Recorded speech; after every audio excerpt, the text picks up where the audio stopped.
শরীয়তপুরের গোসাইরহাট উপজেলা স্বাস্থ্য কমপ্লেক্সে ঘটেছে এক রহস্যময় ঘটনা, যা ঘিরে তৈরি হয়েছে চরম কৌতূহল ও উদ্বেগ। হাসপাতালের প্রধান প্রবেশ সড়কের একটি অংশে হঠাৎ করে মাটি অস্বাভাবিকভাবে গরম হয়ে উঠেছে। অবাক করার বিষয় হলো, টানা 48 ঘন্টারও বেশি সময় ধরে প্রায় 50 ফুট এলাকা জুড়ে এই তাপমাত্রা বজায় রয়েছে।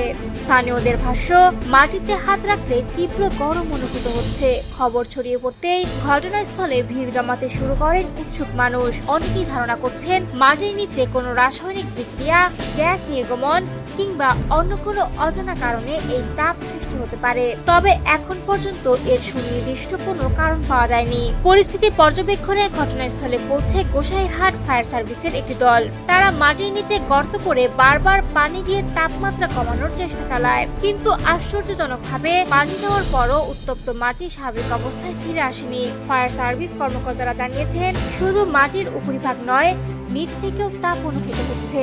ফলে ঘটনাটি আরো রহস্যময় হয়ে উঠেছে।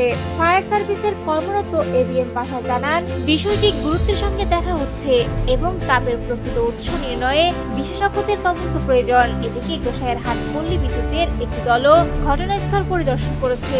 তাদের প্রাথমিক তদন্তে কোনো ধরনের বিদ্যুৎ লিকেজ বা বৈদ্যুতিক ত্রুটির প্রমাণ পাওয়া যায়নি। তারপরও সতর্কতামূলক ব্যবস্থা হিসেবে ওই এলাকার বিদ্যুৎ সংযোগ সাময়িকভাবে বন্ধ রাখা হয়েছে।